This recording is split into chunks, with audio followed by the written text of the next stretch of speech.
ध्रुव स्वामिनी नाटक जिसके लेखक हैं जयशंकर प्रसाद। नाटक का जो पात्र हैं उनका परिचय हम पहले करते हैं। ध्रुव स्वामिनी मुख्य नायिका जो लिच्छवी राज की पुत्री है। चंद्रगुप्त मुख्य नायक जिसका संबंध गुप्त वंश से है। रामगुप्त चंद्रगुप्त का बड़ा भाई, दोनों समुद्रगुप्त के पुत्र हैं। शिखर स्वामी है एक पात्र जो गुप्त साम्राज्य का अमात्य यानी महामंत्री है।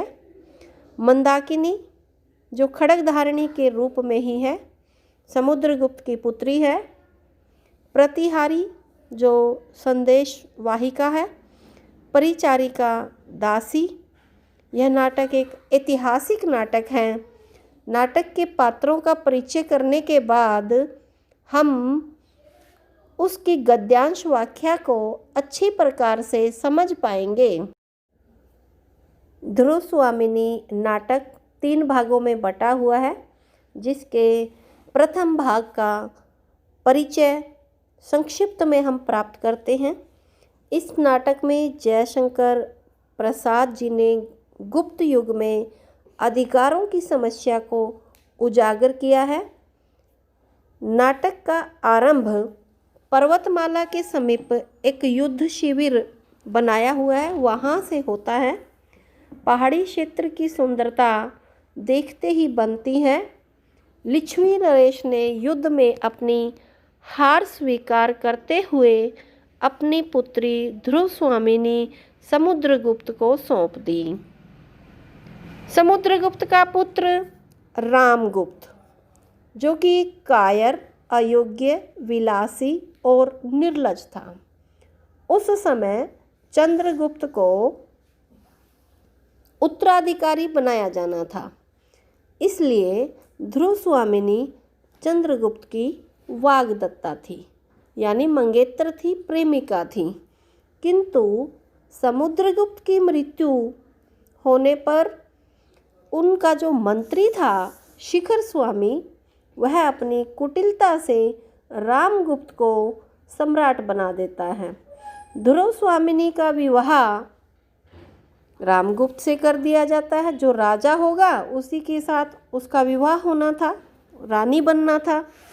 युद्ध शिविर शक्राज से युद्ध करने के लिए बनाया गया है। शक्राज की यह शर्त है कि रामगुप्त यदि ध्रुव स्वामिनी मुझे सौंप दे तो मैं युद्ध नहीं करूँगा, क्योंकि शक्राज ध्रुव स्वामिनी से प्रेम करता था। रामगुप्त ध्रुव स्वामिनी से एक तरफा प्रेम करता था। रामगुप्त शक्राज की शर्त को स्वीकार कर लेता है, परंतु ध्रुव स्वामिनी जाने से मना कर देती है।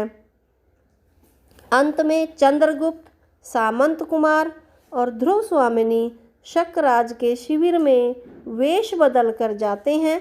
इस प्रकार प्रथम अंक का अंत होता है। आज हम ध्रुव स्वामिनी नाटक जो जयशंकर प्रसाद द्वारा रचित है उसके गद्यांश के बारे में करेंगे। हमारे पास पंक्ति ध्रुव सामने पर्वत की ओर सीधा तना हुआ अपने प्रभुत्व की साकार कठोरता, अब्रभेदी उन्मुक्त शिखर और इन शुद्र कोमल निरीह लताओं और पौधों को इसके चरण में लौटना ही चाहिए न। इतनी पंक्तियाँ इस प्रकार से आपके पास दी हुई होंगी, जिसमें संकेत नहीं होगा कि कौन बोल रहा है। हमारे पास इन पंक्तियों में संकेत है कि ध्रुव स्वामिनी बोल रही हैं। क्यों मंदाकिनी नहीं आई, यानी किस से बात कर रही है? मंदाकिनी से। ये शब्द भी हमारे पास नहीं होंगे। पेपर के अंदर सीधा तना हुआ से लेकर के लौटना ही चाहिए न, यहाँ तक की पंक्तियाँ दी होंगी। ऐसी पंक्तियों की व्याख्या करते हुए सबसे पहले हम प्रसंग लिखते हैं। प्रस्तुत गद्य पंक्तियाँ ध्रुव स्वामिनी नाटक में से प्रथम अंक में से ली गई हैं, जिसके रचयिता जयशंकर प्रसाद जी हैं।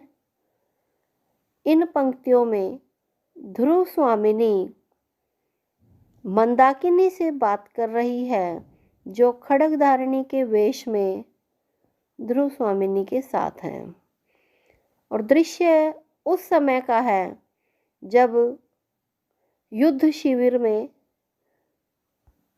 ध्रुव स्वामिनी प्रवेश करती है और वह सामने के पर्वतों को देखकर कहती है, सीधा तना हुआ। कौन तना हुआ? पर्वत, यानी पर्वत की जो ऊंची चोटी है वह अपने प्रभुत्व की साकार कठोरता, अब्रभेदी उन्मुक्त शिखर, यानी पर्वत की जो चोटियां वो ऊंची ऊंची हैं, अपने प्रभुत्व के कारण वह कठोर हैं, उनको भेदना मुश्किल है और वह स्वच्छंद रूप में खड़ी हैं। इन शुद्र कोमल निरीह लताओं और पौधों को इसके चरण में लौटना ही चाहिए न। वहाँ उगी हुई जो वनस्पति है, जिसमें तुच्छ कोमल लताएं हैं और पौधे हैं, उनके लिए कहा गया है कि उन्हें कठोर पर्वतों के चरणों में लौटना चाहिए। कहने का भाव क्या है कि जो गुप्त साम्राज्य है, उस गुप्त साम्राज्य की सामाजिक राजनीतिक स्थिति को उजागर किया है इन पंक्तियों में, कि जो पुरुष प्रधान समाज है वह कठोरता का प्रतीक है, और जो नायिका है वह कोमल निरीह लताओं के समान है। उनकी तुलना प्रकृति के हरे भरे पेड़ पौधों और फूलों से की गई है, और कठोर स्वभाव वाले व्यक्तियों की तुलना पर्वत से की गई है। दूसरे अंतरे की हम बात करें,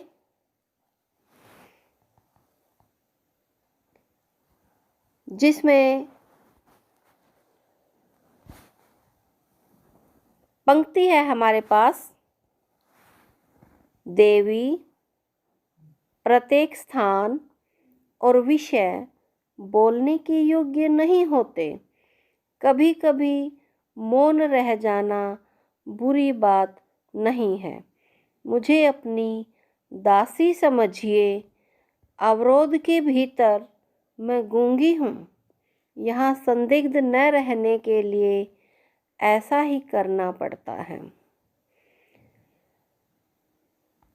सबसे पहले प्रसंग होगा, लेकिन दोबारा प्रसंग को न दोहराते हुए प्रसंग की अंतिम पंक्ति कि कौन किस से बोल रहा है, ये पंक्तियाँ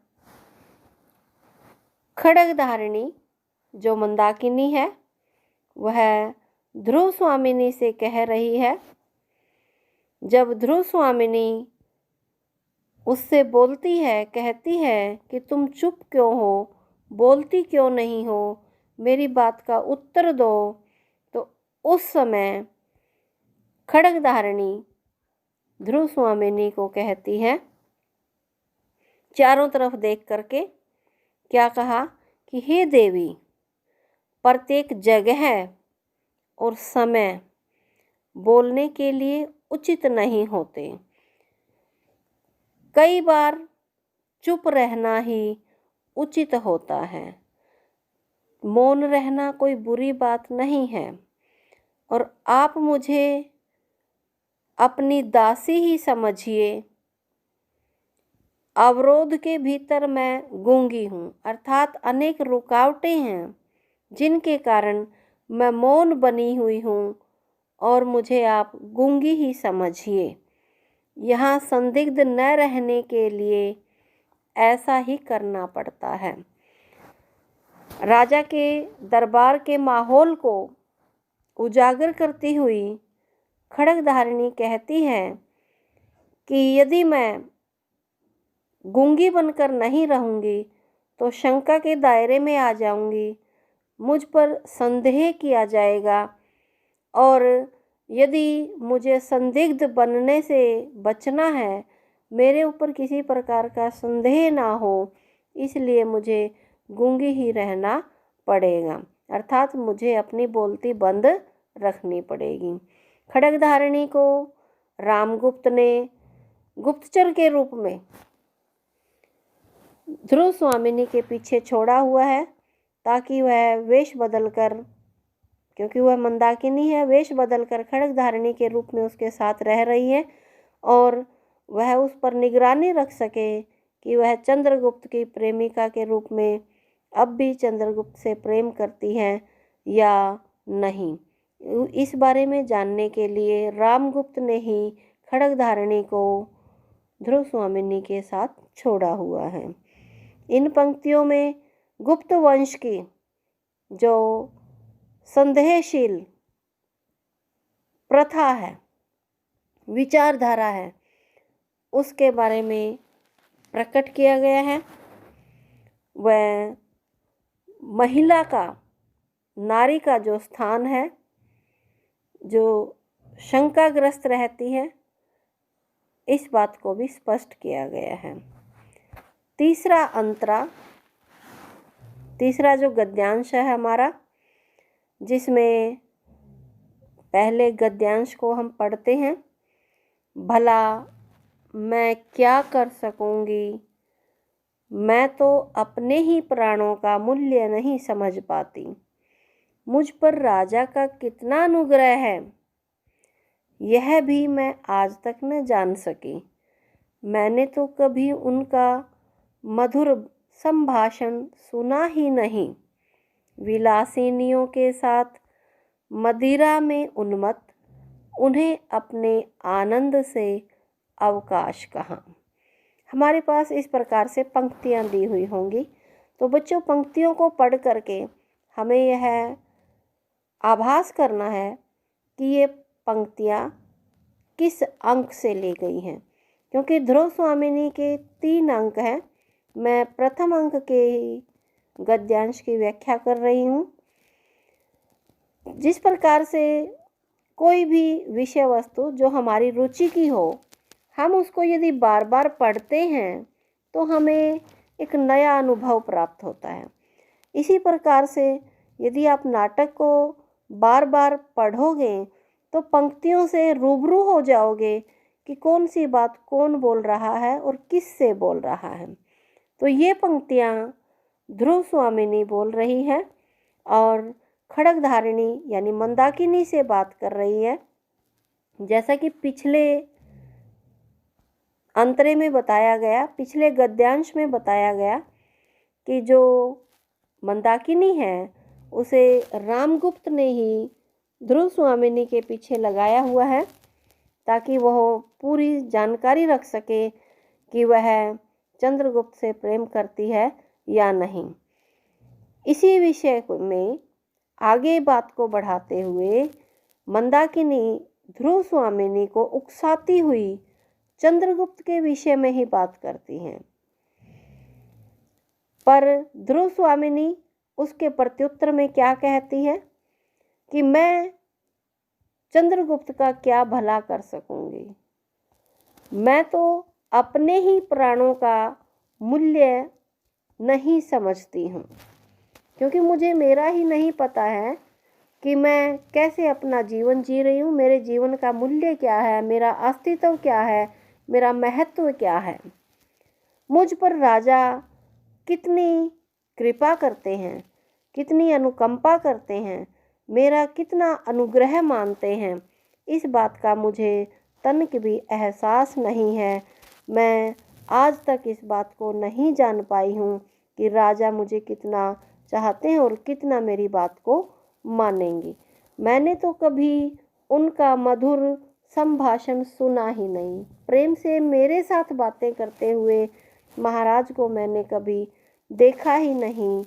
वह तो विलासिनियों के साथ मदिरा में उन्मत्त, उन्हें अपने आनंद से अवकाश कहाँ।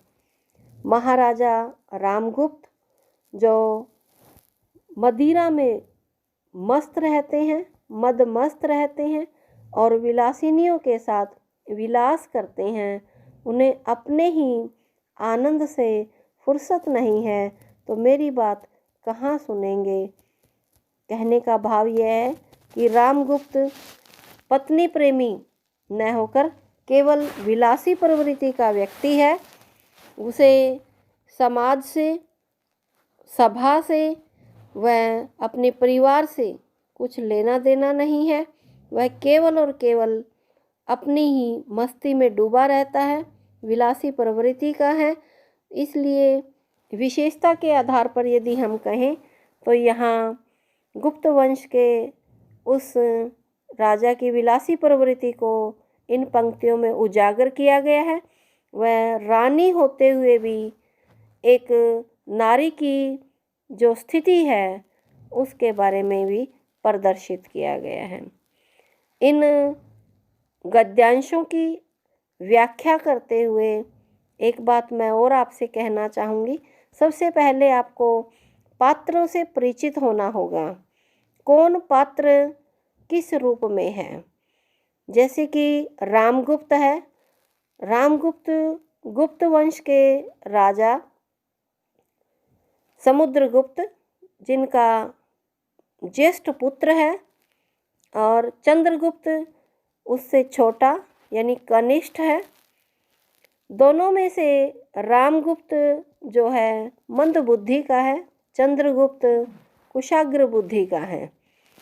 राजा सम्राट समुद्रगुप्त चंद्रगुप्त को ही राजा बनाना चाहते हैं, लेकिन इनका जो मंत्री है शिखर स्वामी महाराजा समुद्रगुप्त की मृत्यु के बाद अपनी दांव पे चला करके रामगुप्त को राजा बनाने में सफल हो जाता है। परंतु रामगुप्त एक अच्छा शासक भी साबित नहीं हो पाता और ध्रुव स्वामिनी जिसका विवाह जो राजा बनेगा उसी के साथ निश्चित हुआ था, मन ही मन वह चंद्रगुप्त से प्रेम करती हैं, चंद्रगुप्त को ही अपना स्वामी मानती थी। लेकिन परंपरा के अनुसार जो राजा होगा उसी के साथ उसका विवाह किया जाएगा, ऐसा सलूक माना गया था। तो रामगुप्त राजा होने के कारण ध्रुव स्वामिनी का विवाह रामगुप्त से ही हुआ था।